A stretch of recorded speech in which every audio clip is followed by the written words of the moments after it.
The Burros of Berea is a conversational podcast.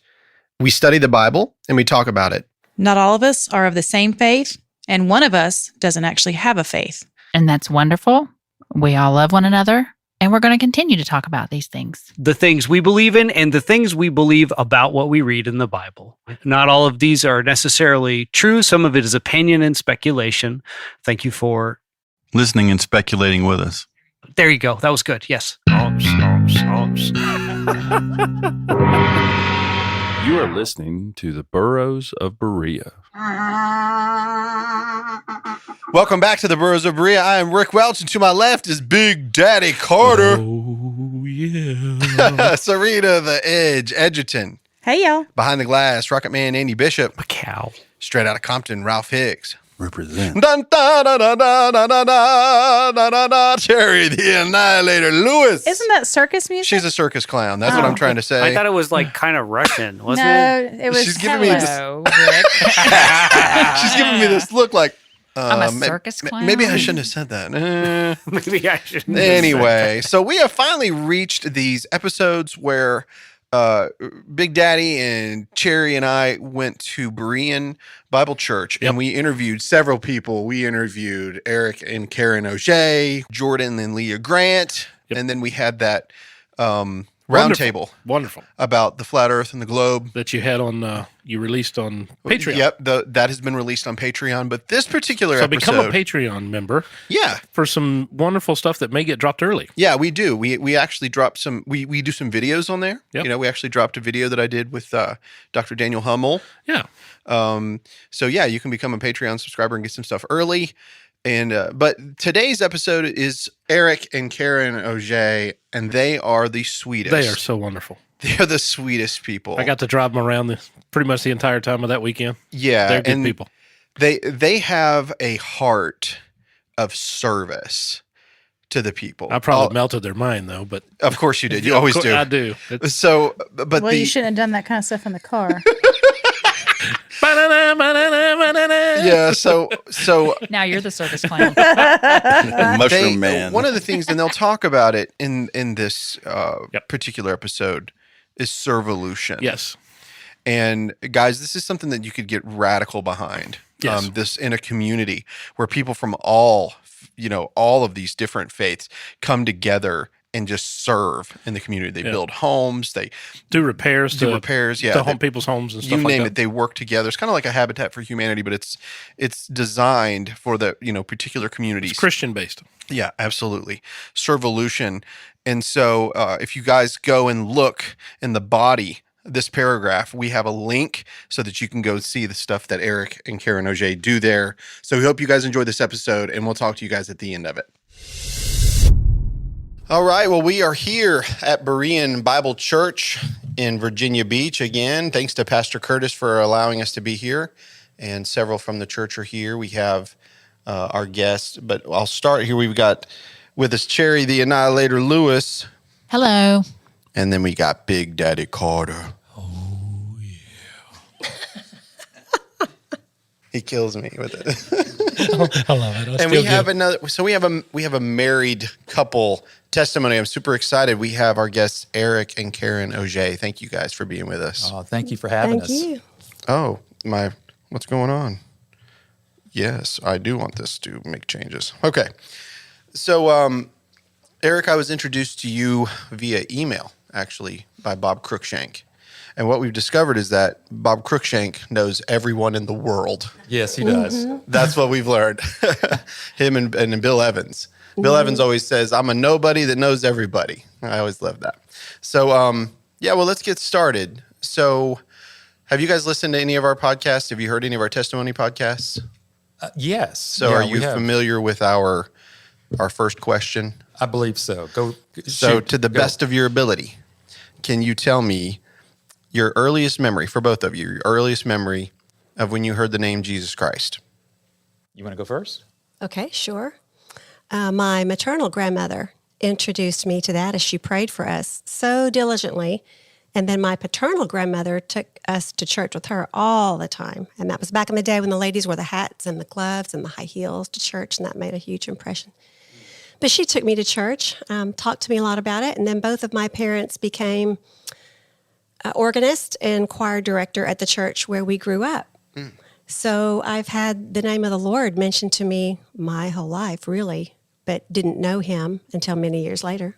Wow. So you heard it very early. How about you, Eric? Same. I grew up in a Baptist preacher's home as I can remember, back as a little boy. But right before my dad went into the ministry, we were going to church.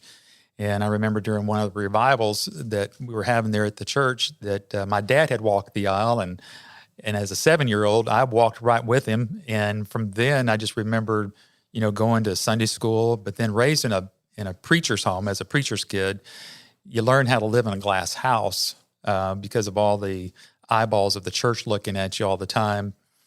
But hearing the name of Jesus, I heard him since as early as I can remember at 4 or 5 years old from there, but never a conversion until later on in life. Yeah. Yeah. So we hear a lot of those stories. There are some, that are born, we always say that God doesn't have any grandchildren, right? He only has children, but sometimes through, by being raised in that household. I wasn't raised in a Christian household, so I didn't know that, what's it like to be, raised like that. So what I want to know now is, so take us on your journey. We'll start with you, Eric. Take us on your journey to when you first had your, a salvation experience. And then, and take us up through here. Tell us how you guys met. I'm very interested. Yeah. Again, growing up in a pastor's home, it was always a challenge, and we had many opportunities to try to live a Christian life. Obviously, in the SBC, it's I know that a lot of our friends have grown up Catholic, and you could go to the priest to make confessions. But in the Baptist church, you just got rededicated. That's what you did. You walked on Sunday morning. You played as hard as you wanted to on Friday and Saturday, and then, you had to get right with God. And especially with my dad being the preacher, I would always make sure that I wasn't going to get, whooped on something else and step in there, and I'd walk in or on that Sunday morning and rededicate my life. So that's the pattern that I was in my entire life. I always wanted to know Christ and understand what it meant to be saved. But Dad had taken another church and had moved away from where I was. I was going to school at the time, and then graduated from school, and then moved to Houston, and obviously went to church at a local church there in the Houston area. I did not want to move to Houston in the first place. I just knew it was too busy, but the Lord placed me there. And shortly after that, Karen and I met at a church. She had come to hear me sing on a Sunday evening. I was doing the special music that evening, and I saw this beautiful redhead walk in, and I don't remember anything else. So I kept staring at her. I couldn't tell you what the preacher preached on that night. Yeah. So Karen, how about you? So he's taken us to the point to where he met you, and now talk about your salvation experience and then how you got to him. Well, thank you. Grew up going to church, as I mentioned. Mom and Dad were both ministers in the church to one degree. Mom played the organ beautifully. Dad was the choir director. So we had music in our family a lot. Everybody plays some instrument or another. And it's because of that music that I was invited to participate with my best friend from high school in her parents' gospel group. So I played some keyboard, she was a pianist, and we got to travel to different churches and sing gospel songs. And one night she just asked me if I wanted to know the Lord. And I said, well, of course I do.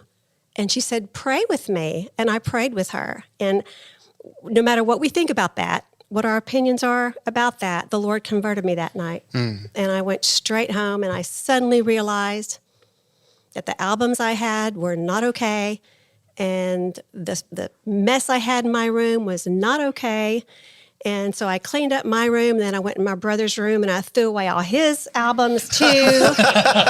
His Chicago, his Boston, cracked them, threw them all away. And then my mother...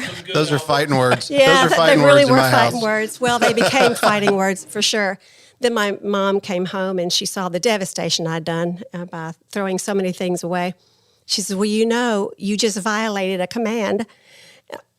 what did I do? You stole. And now you have to rebuy with your own money all your brother's carnal records. It was a hard lesson for me to learn that when the Lord does a work, it's a very personal, intimate work, and that it's a personal obedience to that. But he did convert me that night, and he's taken me on quite a journey, right alongside of probably everybody in this room, quite a journey to get to where we are today, to meet you all. Hers was, seemed to be instantaneously, whereas mine felt like it was just this long, drawn-out journey. Because after we got married, finally we met in November of 85. Thanksgiving. Yeah. And in February, I asked her to marry me in 86, and we got married in August of 86. So it was like, I didn't want to let her go. Yeah. I needed it. But the Lord has given Karen to me in this life. And I thank God for her, because God used her in my life to really bring me to the point of what true love is, and then obviously the converting love of Christ. Because even after we were married, I still struggled. I remember going to a revival, another revival. It's what you do as Baptists. You just go to revivals after revival. That's what Wednesdays are for. Yes.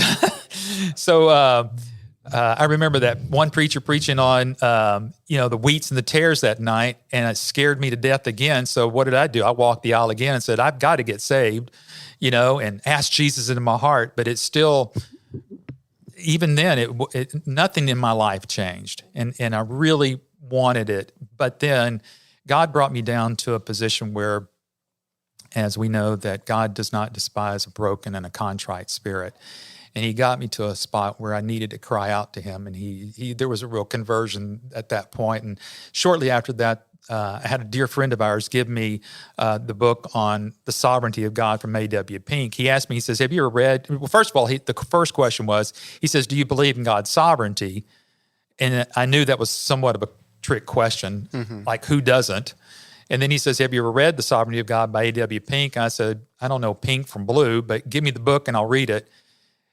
And I devoured that book. It made such sense to me, knowing it was not up to me.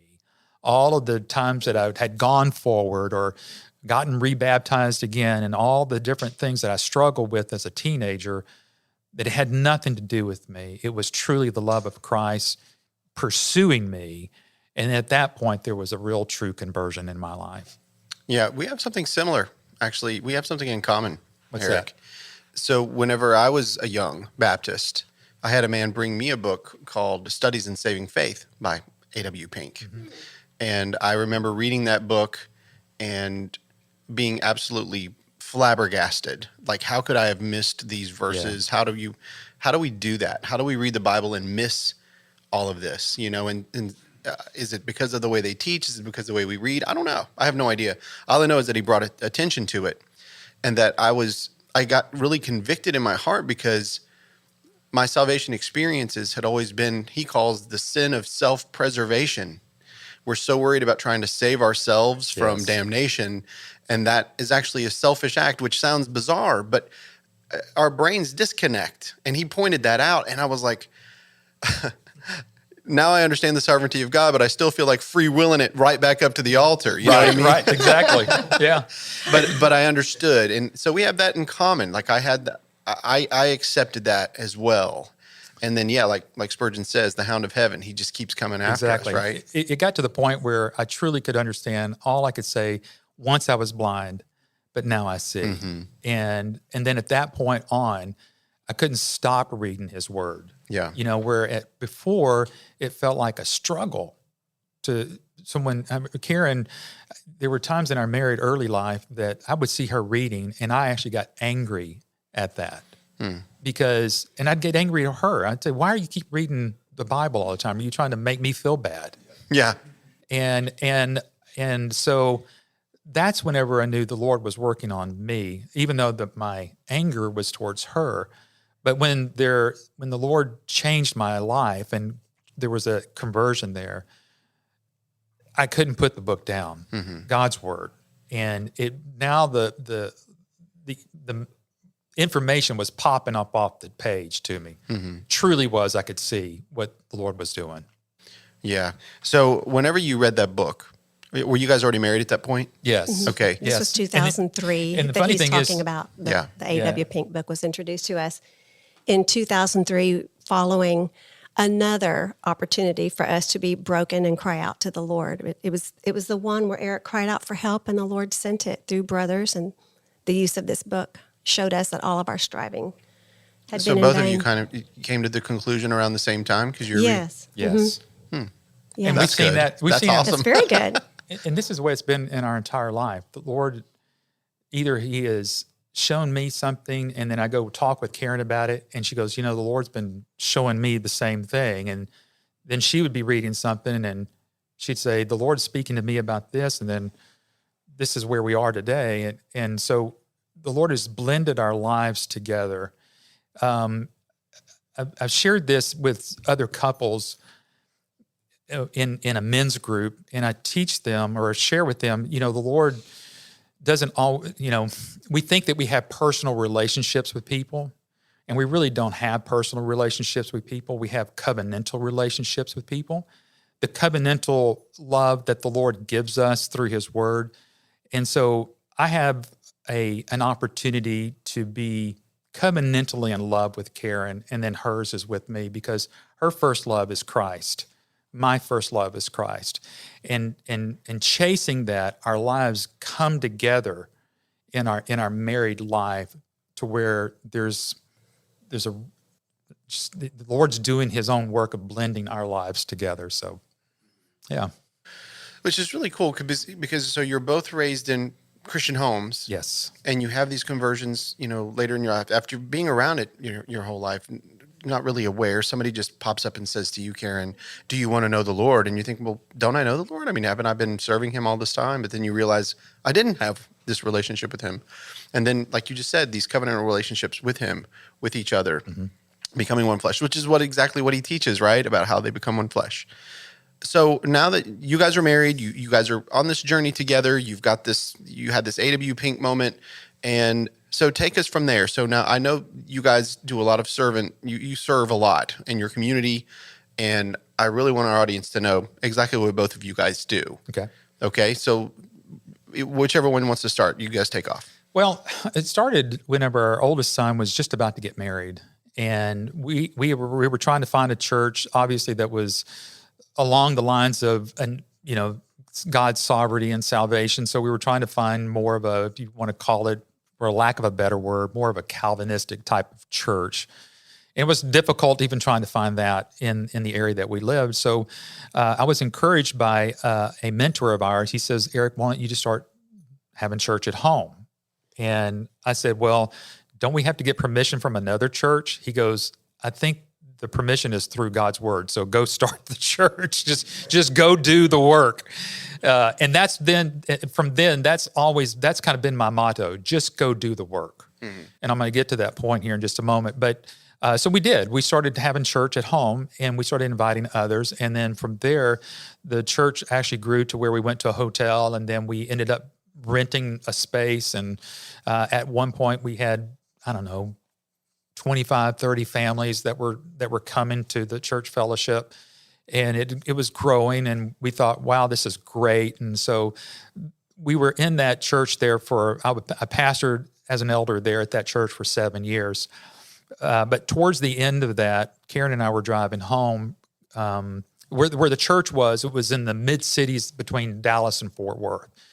So where we lived, when we drove from our house to that building, it would take us about 40 to 45 minutes to get there.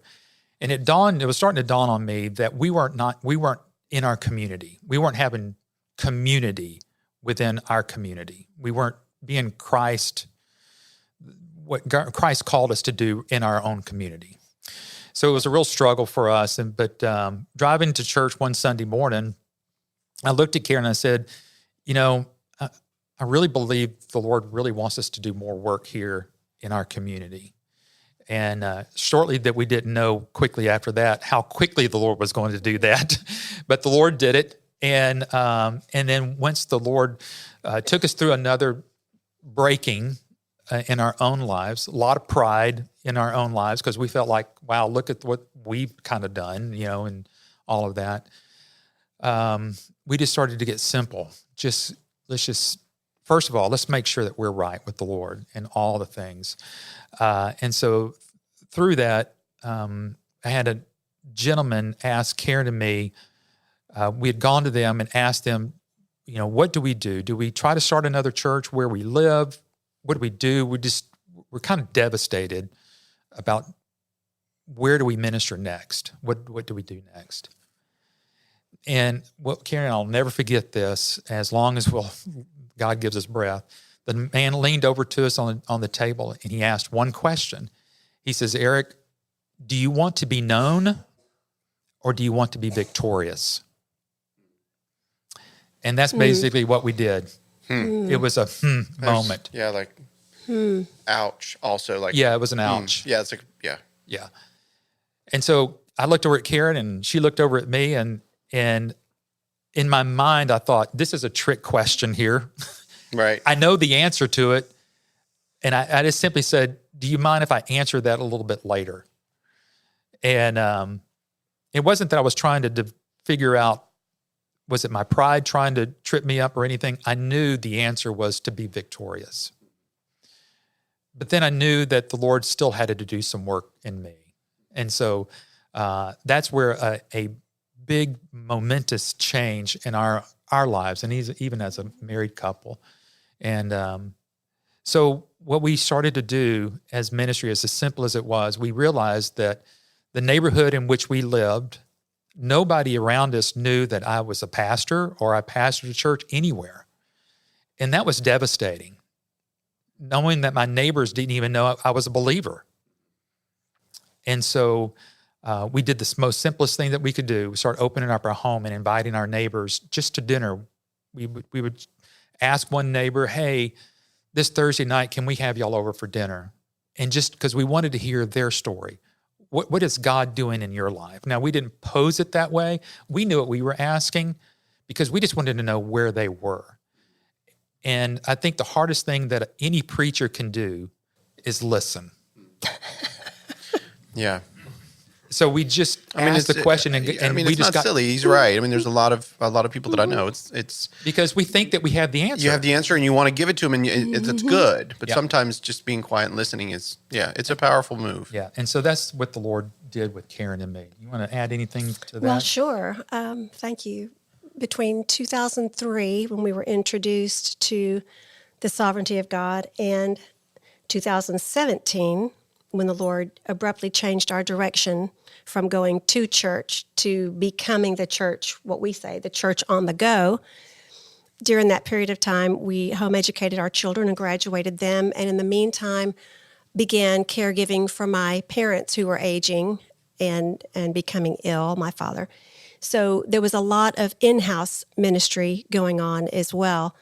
And yet, when the Lord changed our direction in 2017 to bring us home, we did realize we didn't know our neighbors' names, and we'd already lived there for 5 years. We just had done no outreach. We were home-centered, even though it was a good ministry there at home, caring for our children and graduating them and caring for my elderly dad and mom and making sure all of their needs were met. We were thinking, we weren't thinking, that's just it. We just weren't thinking that getting in the car and going to be with other believers is just what there was. And we hadn't seen too much of an example in our own personal lives of people living their faith, being the church.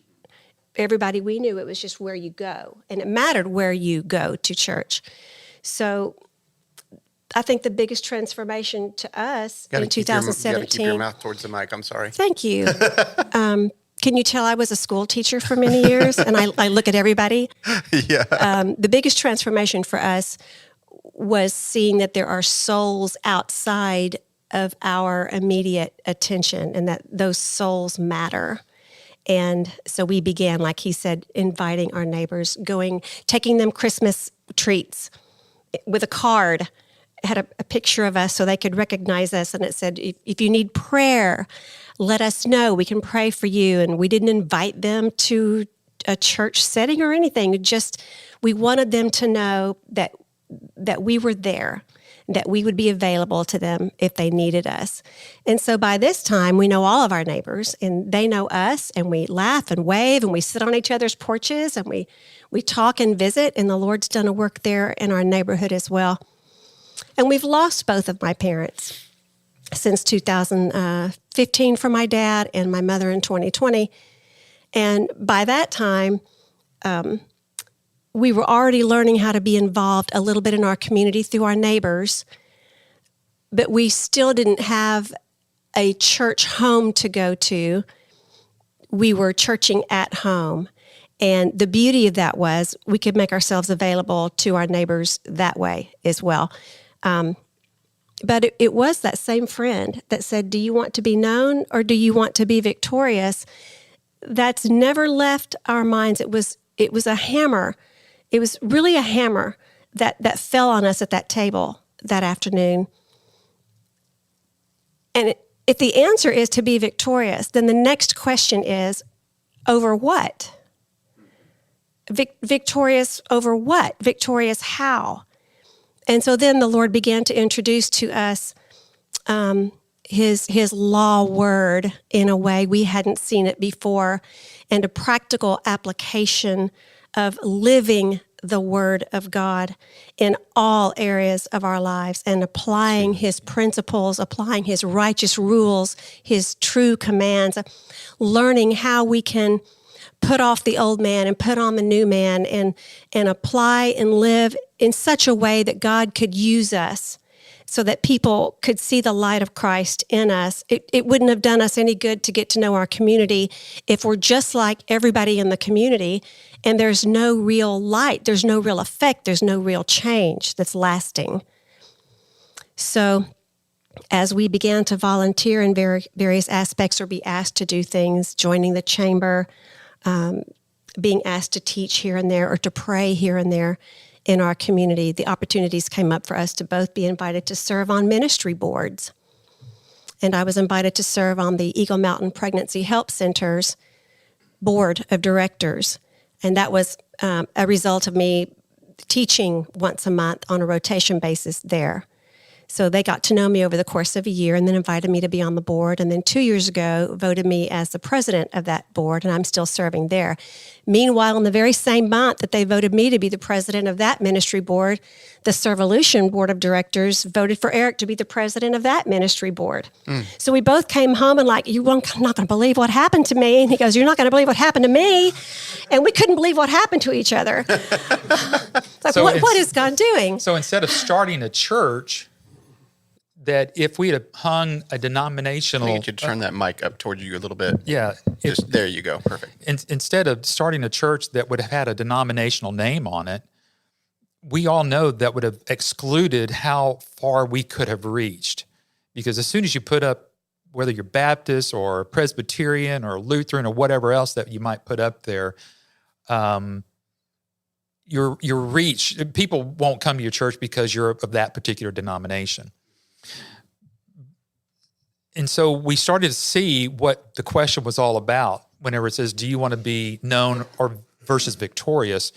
We started to see that God, Christ himself, was going to reign, and through this, the opportunity to make him known and to see his victorious kingdom move on this earth by just doing the simplistic things, loving God and then loving people. And truly knowing it from a perspective of we may know as people that might understand and even taught what it means to have the sovereignty of God and salvation, or what we might believe in our eschatology belief, knowing how to use that in an applicable way, seeing that we are to promote Christ the King, to claim the crown rights of Christ in all spheres of life, and to make the kingdom of Christ known. And that's what the Lord has done and given us an opportunity, whether it's at the Eagle Mountain Pregnancy Help Center or this organization, Servolution Ministry, to where we're seeing the church in our community really come together and promote Christ through both of these ministries. We're reaching far greater than just 20 or 30, 40 people at a time. we're seeing the impact of Christ being projected throughout several communities and actually even through the county now. Have you guys noticed that? So earlier you said, do you want to be known or do you want to be victorious? Correct. And then you said right after that, you said the simplistic things like loving God and then loving people. The idea of loving God and loving people seems incredibly simple, but did you find that it is not really that simple? Of course. Right. So that the concept, I don't mean to be joking, but the concept of love, the concept of loving God and then loving others, that's really where the work is. That's the work you're talking about. That's it's real correct. work. Yeah, it's the work of what does it mean to love God? Right. I put it simply, of at least what I can tell you as a husband, I got to do what God requires of me as a husband. My role as a husband is to love my wife as Christ loved the church. That's a requirement. It's not a suggestion. Right. You're right. I mean, we think quite a bit about what we know as the 10 Commandments, but God's law word, as Karen mentioned, is far greater than that because there's several requirements that God requires of us as we are believers to learn how to live life. One is, as a husband, can I love my wife as Christ loved the church? And then do I also, as a husband, do I wash my wife with the water of the word daily? See, that's a requirement. That's what God requires of me, of the husband. So that's why I'm talking about how do I live covenantally with Karen? That's what that means. I walk in that area. And so whenever it gets down to loving God, am I truly seeing that I'm doing what he requires of me daily, even whenever something, what I would think goes contrary to what I might like during a day, some man cuts me off on the interstate or anything else, do I do what God requires or do I do what my flesh wants to do? Right. Yell at that man, or do I truly say, I'm going to give thanks in all things, for this is the will of God concerning me. So it's learning how to share that with other people, the applicable word of God in someone's life on a daily basis. And one other little aspect of this, through just sharing these simplicities like this, one of the other aspects that God has actually helped or has led us to is that he has given me the opportunity to speak at some men's conferences. And one of those men's conferences that I got to speak at, our local justice of the peace was there. And he's an elected judge there in the Tarrant County area. And the Lord brought our lives together. And I sat down with Judge Gregory, and we were talking about these things that we're talking about today. He says, Eric, he says, you know what? Currently, we don't go to church anywhere either. He says, but I need someone like you in my life.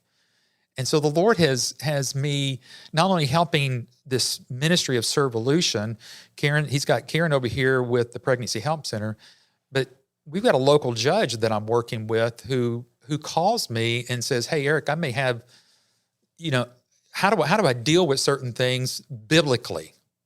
That's the ministry that the Lord has been able to, we start to live victorious that way. Yeah, when I was growing up, and I'm sure as you were growing up, especially being Baptist, we're very isolationist. We've built these brick and mortar places that we all like to go, and then we invite people to our brick and mortar places, and then we become part of those groups. And it's understandable, and it's wonderful, it's fine. But that really isn't the operation of the church. We're to go out, and a lot of times we are inviting people in, right? I mean, it's almost like, as you were talking about living faith, the symbolism of us being, our bodies being automobiles. And we go to the church, and when you're at the church, you're basically at the gas station with your car. And that when you're talking about living your faith, at some point you need to leave the gas station with the gas that you filled in your car, and you need to go somewhere. You need to go do something, make some work out of the fuel tank that you filled up. But it seems like we end up still leaving and staying at that place into that gas station and never leaving. And it's when we go home, it's like we've turned our car off so that we don't use anything that or at least go into the world on our own now. We've turned the car off and we're not using what we've stored up, so that we're always staying full of something that we've never expended or even tried. And how far do you know to go with your car is unless you actually make an effort to put it in drive and go. So I like that. That is a great example. Part of speaking to that and answering your question also, loving God, loving people, is that hard? The Lord tells us how to love Him, and He has shown us how to love others. That's what's hard, because our flesh wants to prefer certain things over other things, certain ways, certain beliefs over other beliefs. And not until, I think, as a cohesive body of Christ, that we realize that souls are precious, from preborn to elderly. Souls matter. They're beautiful and precious, and we have an opportunity to be that victorious people and to live in such a way that when they see and know that we are called by the name of the Lord, we want to be that salt. We want to be that light. We don't want to be hid. We don't want to be hid in our homes after going and being charged or filled at the gas tank. We want all of us want to be useful vessels of honor in the hands of a very loving God and Father. So loving people becomes easier, I think, when we realize that it's about showing Christ to the world and not about trying to convince anybody of anything, except to know that they are being loved.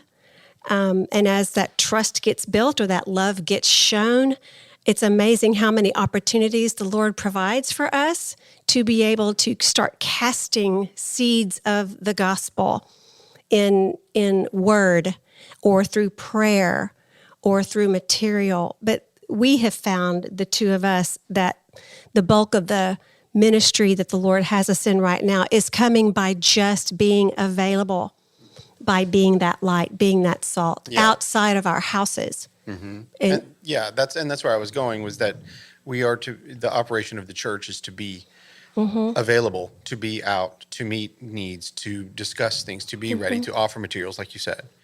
So for you two, I want to go into you, Karen, just real quick before we get into servitude, right? Servolution, sorry. Servitude and servolution.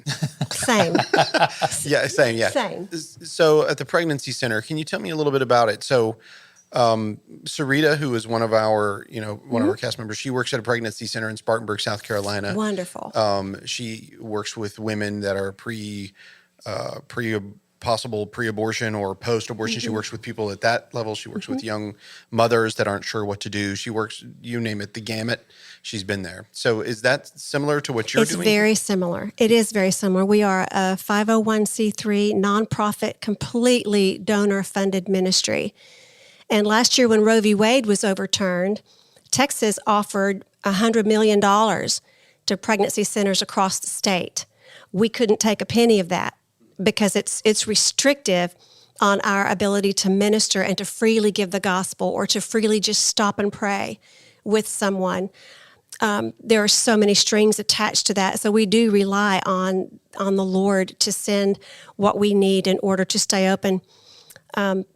So we see women, girls, 14 years and up. We used to see girls and women 18 years and up, but we've even seen a 14-year-old girl over the summer whose mother called us and said, I don't know what to do. My daughter has this strange tattoo. Her friend has the same tattoo. They're getting gifts from these people. We don't know anything about them. And of course, the response was, can you get your daughter up here? So she brought her daughter up, and the discovery was made that she's being groomed for trafficking at 14 years old.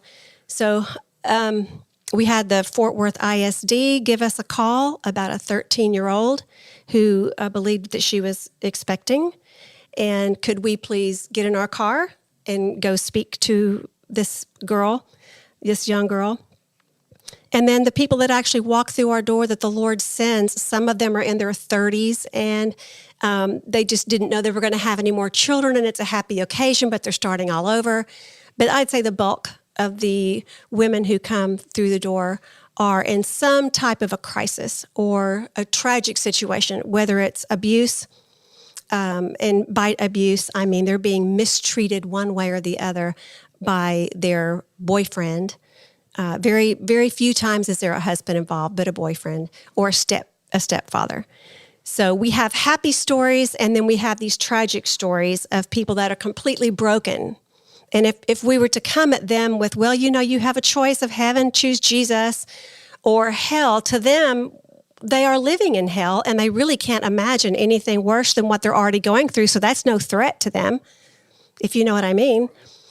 So what we want to do is greet them, hear their stories.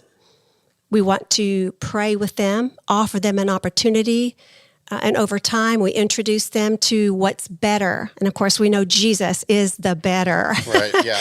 We know that. But we can't just say that many times up front.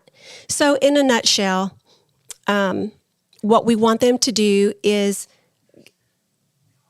work with us over a period of time so they can build trust with us and vice versa. We want to introduce them to biblical principles and ways to correct their ways of living, the culture that they've grown up with. They don't know what abuse is. They think that's normal. So when we introduce them to something that's not abusive and that there's a new normal, of course they're attracted to that, but it's not always instant. And sometimes we have women that will return to that situation 5 times, 6 times, 7 times before they finally are able to break free and find victory through the Lord in their lives. So they work our program. Each one has a different individualized program that they can work. And then by working their program, taking the classes, the parenting classes, we offer ESL, we offer Texas Workforce. It helps to find jobs for these women so they're not so dependent on boyfriend or whoever that is in their lives that's keeping them subdued.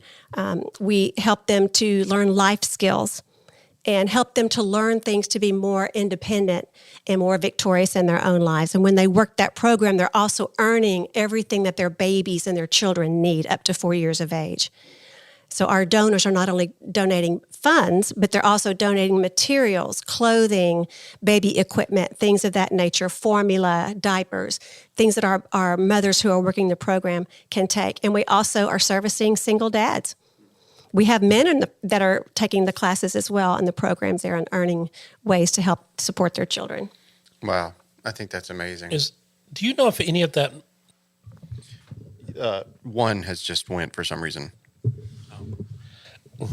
Do you know if any of that money that's been kind of stringed to keep you from preaching the gospel to these women and to the men that you talked about that are in your classes, do you know if the same strings are tied to where they can't give that money to abortion centers? I don't know that. And when I say we don't take the money, they would allow that we could accept that money and still be a Christian ministry. But the limitation that is put on that, for example, if Cherry comes in needing help and we talk to her and we hear her story and then I offer to pray, Cherry, can I just pray for you? I can't be the one to pray for her. Now I have to give her a form. She has to complete it. We have to sign it. And then I say, I can't pray for you, but Ginger can pray for you. And then I have to get Ginger involved. And so it's this big, it's a red tape. It is red tape. That's the best word. Yeah. And it's not conducive to the flow of what the Holy Spirit's doing in that moment. And we're a very tiny little ministry, very tiny. 2 staff members, about to be 3 because we're growing. That we're a very small ministry, a very small organization. I don't know the answer to that question, though, if it's going elsewhere. I don't know. Well, I think that's incredible. And thank you. Mm-hmm. For doing that. I mean, that is a definite need. And a lot of times for me, I find it hard to answer some of those tough questions in regards to pregnancies and things like that. It's nice to know that people like you and Sarita and other, men and women are out there helping. It means a lot. Well, they want to stop off at us on their way to New Mexico. Yeah. So because you cannot get an abortion without a viable pregnancy, and you can't get a viable pregnancy ultrasound without a pregnancy test. So they'll come to us for the pregnancy test. And so we're their first stop on their way out of state. Yeah. And the Lord's been so sweet to give us abortion-minded or abortion-determined young women, girls even, and we're their first stop. And we have confirmation that in September alone, we had two abortion-determined young ladies who came in, and both of them whose hearts and minds were changed. So we are seeing the fruit of this labor. Totally awesome. Mm-hmm. So Servolution, we were talking about that earlier today. So tell us about Servolution. And I really want to bring some notice to our listeners. I'm going to have a link in the description to get people there so that they can see this. Because, I mean, when I watched, I got goosebumps all over me. Well done. Thank you. Well done. Servolution, this was really a young man by the name of Jason Malawiski. He's from Wisconsin, and he's in the military, and the Lord placed he and his wife down in our community, and it was his passion to do something like this Servolution network ministry. It was kind of birthed out of actually a group out of Louisiana that during the hurricane, I can't remember which hurricane it was, but anyway, there was a book called Servolution, and then Jason read the book and he says, I want to do that here. And this young man is just on fire for the Lord, just loves people. I told him, I said, you're not from Texas, but you've got the heart as big as Texas whenever it comes to loving people and wanting to help people. Jason's biggest problem is just to say no. Someone's come and say, hey, can you help us? And he's going, well, yes, let's figure out how we can do it. But anyway, Servolution was created about 8 years ago.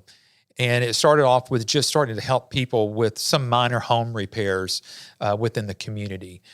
We know that we have an aging population in all of our areas. And so, the big thing now is to age at home. That's really where most people want to be, is they don't want to be in a nursing home. They don't want to have to end up in a place like that.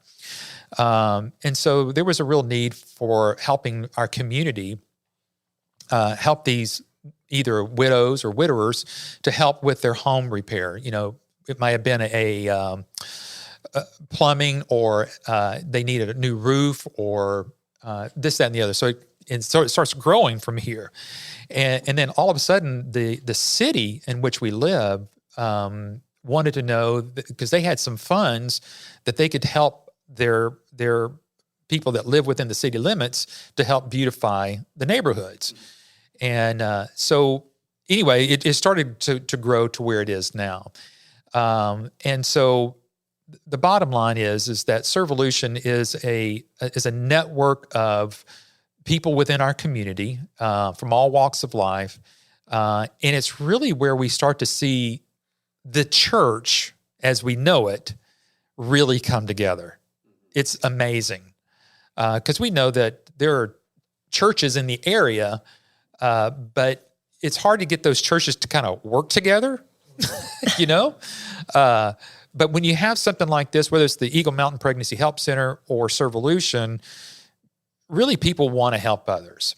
And so through God's providence, Jason kept bugging me to be on the board of directors. And I said, okay, yes. And then finally, I got on the board. And then 2 months after I was on the board, the president of that rolled off, and they were trying to figure out who can be our next president. And they looked over at me and they said, Eric, will you take it? I said, sure, why not? Let's do it. So that was a couple of years ago. And since then, I have a real heart for the people that are in those homes. That's where my heart is. And so my vision of being victorious, I'm thinking, here's an awesome way that we can get the word of Jesus Christ into every home that we get to serve. So not only do we serve people that are trying to age at home, but we're also helping to serve our veterans. If you know any veterans that are in the area that, their homes are decaying and they have no help and whatever. So those are our two main goals of what we do in serving those homes. And so when we twice a year, we do what's called a blitz. And each blitz, whether it's in the fall or whether it's in the spring, we'll tackle anywhere from 10 to 15 homes at each of those. And it's grown to the size to where we've got a lot of contractors involved who want to give back to the community. So a roofer or a plumbing group, or maybe one of the big box even stores that are there in town, they want to give. They want to see where can we give back into the community. And so it's pretty cool of how the Lord has just really opened up the door for Servolution to minister to homes. And when we go into these homes, some of these homes, as I shared with you and showed you on the video, this is not just putting lipstick on a pig. This is sometimes we're really redoing the whole house from foundation to the roof. Yeah, guys, if you go into the link where you clicked on this podcast, I know we're audio, but there's going to be a place for you to click to where you can go watch that video. I'm going to get that from you because Thank you. It was fantastic. It's amazing. I love that video. I mean, It's it really amazing. got the goosebumps. I really did. So it was awesome. Before we march out and go start these homes, we gather all of our volunteers together. And the morning of the blitz, there can be anywhere from 150 to 200 people there ready to go tackle these 10 or 15 homes. And it's my opportunity that the Lord has given me to look at everybody there and just simply say, folks, God has got us on a mission to go service people in their physical homes. These are temporary dwelling places. We can go in there and fix them right now, but another 5-10 years from now, those homes will decay again. But in every single home is an eternal soul. This is our mission. The vehicle is helping them with their home, but our ministry teams are there to help serve and be Christ in front of them. So each home has what's called a site captain, which is over all construction. And then we have a ministry liaison team for every home. That ministry liaison team goes in about 2 to 3 weeks before we actually do the blitz, and they start seeing what their needs are, their spiritual needs are. And then they stay with them after we do the build. So we just don't love them and leave them. Once we get through at their home, we want to follow up with them, because what we have found, Rick, is that, like so many that may even hear on this podcast, a lot of people have been hurt because of church. And they stop going. And they just want someone to listen to them sometimes. And so what I try to help our ministry liaison teams do is just say, when you go to those, just sit down and hear their story. And then get back with us, and then we'll see where we can do more ministry. Can we plug them back into a church? Can we let the pastors of the churches that they may have left, can we get them back involved? What can we do to help heal these people that are so hurt from whatever they've gone through? So not only we look at the physical side of it, but we're seeing the spiritual side of it. And obviously from my standpoint, that's where I get to see victory, because now we've got the mission of Christ going forward. One of the things that you were saying about the gas station, I'm going to share this real quickly. And one of the things that we learned on a little animated cartoon one time that, explaining about the Old Testament temple, the tabernacle, and then at Pentecost where the fire came and rested over all of the disciples' heads, it was at that moment, instead of going to a temple like in the Old Testament, now in the New Covenant, we are now the mobile temples. So instead of going to a place, it's the temples that are going out. And that's where we see our lives, and that's where we start to see victory happening. Yeah, that's incredible. I love it. Do you have something to say, Rick? Because No, if you do, that's it. I'm going to put you back on this. We lost Mike 1. I don't know what happened to it. It's Is it back? showing something. It's not. You can. I don't know what's going on, but that's okay. It's all about you, buddy. It is. It's all about me anyway. Yeah. All right. So, Eric and Karen, thank you guys for coming and being on our podcast. Thank you for having us. Thanks for coming all the way out Thank from you for your Texas to Virginia Beach. hospitality. Yeah. Pastor Curtis, thank you for allowing Pastor all of Curtis. us to come here. It's amazing. Yeah, and so guys, just go back into that link, like I said, and I'll have the place where you can see that video.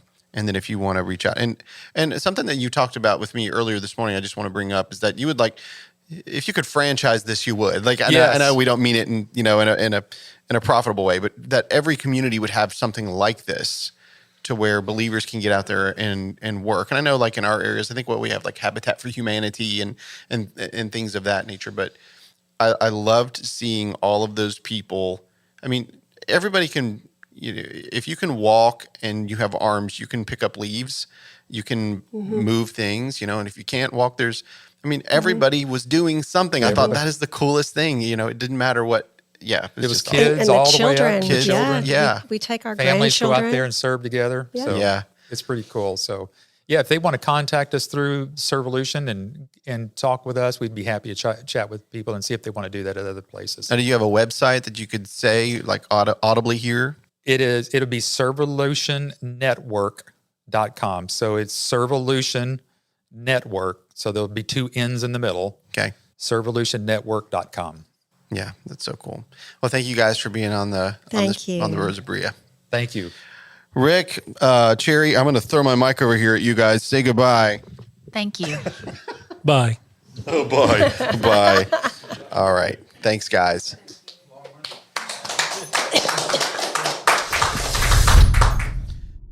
I hope you guys enjoyed listening to them.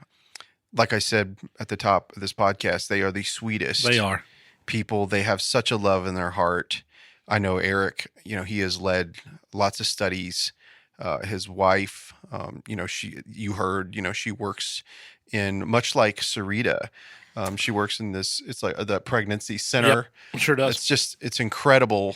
They are such giving people, and I'm thankful to know them and to consider them my friend and brother and sister in Christ. So hope you guys like that. Again, like I said, if you go into the paragraph in regard to this particular episode, you'll see Servolution. You'll be able to link there to see what they're doing. And then perhaps you might want to do something in your community. You can always reach out to them. If you do, send us an email at info@burrosofberea.com, and we'll link you to Eric Ogea, and he can tell you how to get started in your own community with something like Servolution. This could be kind of like a franchise of good. Absolutely. Going all across the nation. It really is great. So anyway, Big Daddy. Oh, yeah. Sarita. Bye, y'all. Andy, Ralph. Thank you. Cherry. Thank you guys for being here, and we will talk to you guys again next time on the Burros of Berea. Peace out. Later. Bye-bye. Hey guys, this is Rick from the Burros of Berea. Do you know how much blood, sweat, and tears it takes to make a podcast? None. But that doesn't mean that it doesn't cost a lot. And so if you guys don't mind, if anybody would like to give to help us with these episodes, it would be great. We'll put out even more content. And if you go to our Patreon page, just search for the Burros of Berea, you'll get extra notes, extra episodes, and it's pretty much free. $1 gets you a lot. Thanks, guys.